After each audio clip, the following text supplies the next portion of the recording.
અને પ્રજાપતિ એટલે શેરમાં પ્રજાપતિ કે કુંભાર, તમને ખબર જ હોય કોડિયું અમારી પ્રોડક્ટ છે, કાથરોટ અમારી પ્રોડક્ટ છે, માટલા એ અમારી પ્રોડક્ટ છે. એક જણો મને કે માટલા બનાવતા કેમ નથી, મેં માટલા ન ફાવ્યું તો હવે મેં માણા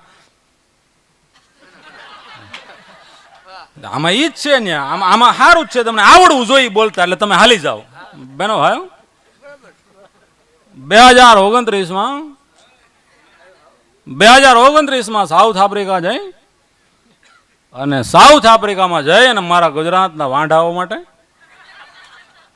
સાઉથ આફ્રિકા જઈ અને ગુજરાતના વાંઢા યુવાનો માટે સાઉથ આફ્રિકાથી સુકન્યા યોજના લાવી અને મારા ગુજરાતના વાંઢાઓને પરણાવી દેવામાં આવશે. પણ કહું ખરેખર મને આનંદ થાય એવું આપણે રાજકારણ લઈને બેઠા છીએ એટલે રાજકારણમાં નથી જવું, પણ એ કે આ ભજન છે ને એ જેવું ભજન બોલાય ને એવું ભજન ઝીલાવવું જોઈએ.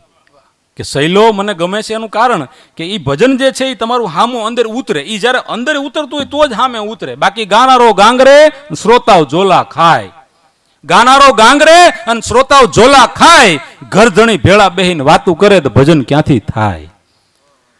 અમરગીરી બાપુએ કીધું કે 1.5 મણનો તોલો એમનેમ ન હલાવે. એમ અમુક અમુક તો તમે જોઈજો આમ અરે આમ આમ એવી દાદ આપે ને આપણને એમ થાય ભીમ સાહેબની ભેગો હશે. હા હકીકતમાં આપણને એમ થાય કે આ કબીર સાહેબની ભેગું હશે, આપણને એમ થાય કે આ સવારામ બાપાની ભેગું, એવી દાદ આપે. અરે આમ કરે, ઘરે હાવ ધીમું બોલતો, હાવ એટલું જેટલી પ્રોગ્રામમાં જેટલી અહીંયા બધા દાદ દેતા અહીં કોઈ એવા નથી. હું અમદાવાદની વાત કરું છું, અહીંની વાત જ નથી, કારણ કે મારે અહીંયા રોકાવાનો અવાર સુધી. માતાઓ બહેનોને ખાસ વિનંતી છે કે તમે ઘરે છે ને બોલવા દેજો. હા ઘરે બોલવા દેજો તમે.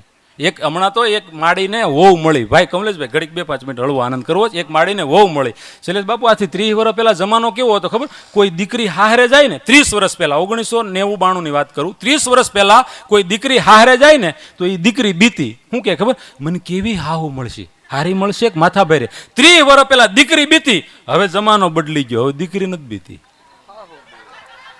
જો એની મોઢે બોલ્યા, લે જોયું એની મોઢે બોલ્યા.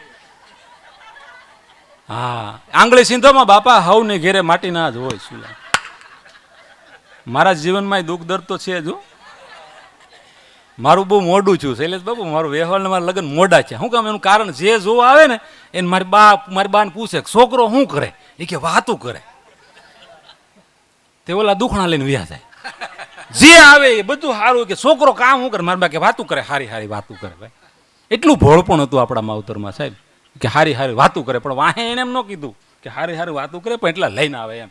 કારણ કે મૂળ અત્યારે સાહેબ આ મસ્કલ અંદર છે.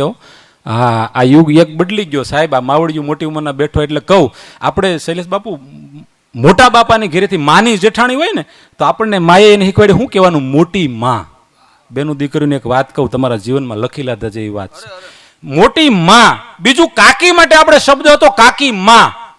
હવે ભંભરાળા ભાગ એવા છે આપણા કઠણાઈ કયો એવી અમુક અમુક તમને કહું બાયુ ઘરમાં આવી ગઈ છે કે મોટી માન ભાભુ કરી નાખી.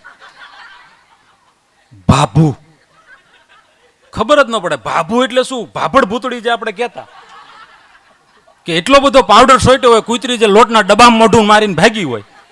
એટલે આ ભાભુ મહેરબાની કરીને કાઢજો. કારણ કે મોટી માં શબ્દ એટલા માટે બોલવામાં આવતો કે મેં ગામની ઘણી માવડિયું પાસે બેહીને મેં વાતું જાણી છે કે એમાં આ મોટી માં શું કામ કહેવામાં આવે. હવે વાત સાંભળજો, દાંત પણ કઢાવીશ ને કંઈક જીવનમાં ઉતારવા જે ગમત સાથે જ્ઞાન હશે, ખાલી લુખું જ્ઞાન લાંસ્ય નહીં. મેં ઘણી માવડીને પૂછ્યું કે એમ આવડ્યું આ કાકી માં અને મોટી માં શબ્દ કેમ બોલાતો? ત્યારે 1-2 માવડીયું મને કીધું કે બેટા આજ તમારે રેલમછેલ છે ને એવી રેલમછેલ નહોતી, પેલા ગરીબાઈ હતી. મુઠ્ઠી જાહેર હાટું અમે પેંડ તોડી નાખતા. અમે 5-5 હેલું કોકના ઘરે પાણી ભરીએ ને ત્યારે અમને 1 ટકની છાશ મળતી હતી. તમને પીઝા ને પાણીપુરી મળ્યું છે ને? અમે 1 ટક છાશ લેવા હાટું 5-5 બેડા કોકના ઘરે પાણી ભરતું છું. અમે 4 દેરાણી જેઠાણી હોય, એકને ઘરે રોટલા કરવા રહેવાનું હોય, 3 વાડીએ ગયું હોય, નાનું મોટું ખેતર હોય, 2-5 દાડિયા હોય. અને પેલા એટલી સમૃદ્ધિ હતી, અત્યારે તો ઓછા. અમારા 2 બાળ ને જય ગોપાળ જે આવ્યું છે ત્યાંથી નિકંદન નીકળ્યું આપણું. અમે બેન અમારા 2 એ કઠણાઈ છે. બાકી તમે જુઓ જૂના જમાનામાં ઇન્ડિયન ટીમ નીકળે એક એક ઘરમાંથી. 11 કોનો છોકરો? મગનભાઈ નો. કેમ ગયા તારા બાપા? એ મારા મમ્મીને ન ખબર હોય. અને આમ કરી આમ કરે આમ ઘસી નાખે. બોરોપ્લસ ની તો આપણે જરૂર જ નહોતી પડતી. મમરા થઈ જતા મમરા. હા પણ મેં કીધું હે માવડિયું, આ મોટી માં કેમ કે? તો કે 4 દેરાણી જેઠાણી હોય, 5 દેરાણી જેઠાણી, 5 ભાઈઓ હોય, 6 ભાઈઓ હોય. સાહેબ એ આજુબાજુમાં હેઠા પાડો હોય ડખો થાય તો હું કે ખબર? આટલી સમૃદ્ધતા હતી કે ડખો થાય ને હળુકદીન કાનમાં કહેતા, શાંતિ રાખજો, 5 સહી, 2 જેલમાં જાય ને તો 3 ખતરોડીને ખાવું. આવું કઈ શકતા હતા. અત્યારે નથી કઈ શકાતું. એક જ હોય એમાં એક આ છા પછી હાળો ને હાળી નામનું પ્રાણી ગાયબ થઈ ગયું. તો હાળ્યું નથી, કારણ કે મૂળ એ અમે બે અમારા બે, હવે એક અમે એક ને અમે એક એમ. પણ એ માવડીને મેં પૂછ્યું, હેમાં આ મોટી માં શબ્દ કેમ કહેવામાં આવે? જો માની માં હોય ને તો એને નાની માં કહેવામાં આવે, તો મોટી માં કહેવામાં કેમ આવે? ત્યારે એ માવડી મને જવાબ આપ્યો, 4-5 દેરાણી જેઠાણી હોય અને 4 ને હારવાર દાડિયાની ભેગું ખેતરે જવાનું હોય અને 4 ને 2-3 દીકરા હોય ભગવાનની દયાથી, એમાં 1-2 દીકરા ધાવણા હોય, પેટ ભરતા હોય, એમાં 4 વાડીએ ગયું હોય ને તો નાની જે હોય ને સાહેબ, એ મોટા જેઠનો દીકરો ઘોડિયામાં રોતો હોય ને તો એની મોટીમાં એને પેટ ભરાવી દેતી. ને આમાંથી ઘણા એવા વ્યક્તિ હશે સાહેબ કે આપણી માં ધાવણ, જે માને ધાવણ ધાવી અમૃતપાન કરીએ અને એ માં જેઠાણી હોય સાહેબ, એ દીકરાને અમૃતપાન કરાવી દેતી હતી. મારી વાત ખોટી હોય તો અહીંયા પાછી આપજો, ઘણા વડીલો બેઠા હતા સાહેબ.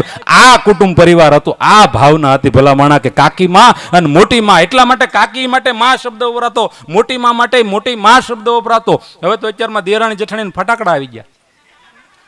આપણું જે પરગણું છે, આ ધરતી છે બાપુ, એમાં અમુક વસ્તુઓ, માતાઓ બે બેનો બેસજો, આ મન નહીં સાંભળો તો સપનામાં આવે. આ ધરતીમાં કેવી કેવી વસ્તુનું શું વખણાય તમને કહું, ગણજો તમે. આમ તો ઘણી વાર સ્ટેજ ઉપર રજૂ કરું છું આ વાત, ગણજો હું વખણાય આપણે ત્યાં. બાપુ વચન રામનું, રઘુકુલ રીત સદા ચલી આવી, પ્રાણ જાય પણ વચન ન જાય. વચન ગણજો તમે શું આપણે આ ધરતી આ પ્રગણામાં શું વખણાઈ.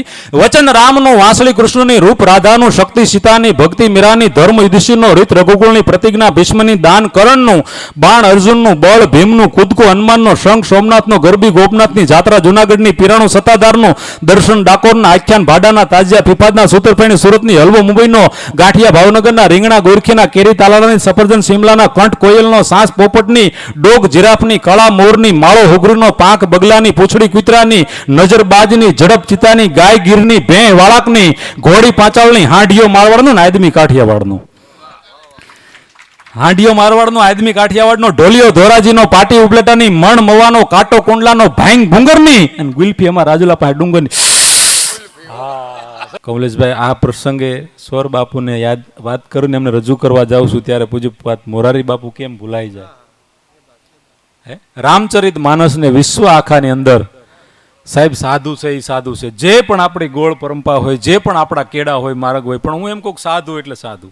મને આ કેવું છે બાપુ, અત્યારે તનસુખ બાપુ ફાટા બહુ વધી ગયા, બધામાં ફાટા વધી ગયા. અમારામાંય છે, કુંભાર કે ગુજર ને વરિયા અને વાટલિયા. એટલે મને એક ભાઈ પૂછતા હતા, મને કે તમે કયા પ્રજાપતિ? મેં કે અમે સાદા. બાપુ હું આવું કહી દઉં, બિલકુલ સાદા, કેમિકલ વગરના. કારણ કે આપણે બધાને ભેગું થવાનું છે યાર, એકમાં હાથ ફાટા કરીને બેઠા. જોજો એક સમાજ આપણો હશે, એક સમાજ, એકમાં હાથ ફાટા હશે. તમે ઓઈલા, તમે ઓઈલા, તમે ફલાણા સાધુ, તમે ફલાણા પ્રજાપતિ. નહીં, બસ બને એટલું એક થઈ જાવ સાહેબ. માલપા રામ જ બેઠો છે, એટલે એક તો રામનો પરિબંધ, પરમાત્માનો નાતો એક છે કે આ ધરતી ઉપર જે જીવ છે એ સાહેબ આપણા પરમપિતા પરમેશ્વરનું સંતાન છે. પછી ગમે એ ખોવડે ને ગમે એ ખોળીએ જન્મ હોય. પણ અત્યારે વિશેષ ફાટા બહુ વધતા જાય છે. પણ જેટલું ભેગું બેહાય એની એક બહુ મજા છે. આપણા વડીલો એમ કહેતા કે ભેળા રહેજો. હા, તમે જોજો દૂધમાં સાકર ભળી જાય ને ત્યારે મીઠાશ થાય છે. અમુક માણસ છે ને દૂધ જેવા હોય, તમે જોજો દૂધમાં પાણી નાખો ને એટલે ભળી જાય, છાશમાં નાખો ને તો 2 મિનિટમાં ઉપર આવે. અમુક છાશ જેવા હોય, ખટાશ પકડી ગયેલા. ભેગા બેહે નહીં ને કોઈને ભેગા બેહવા ન દે. એક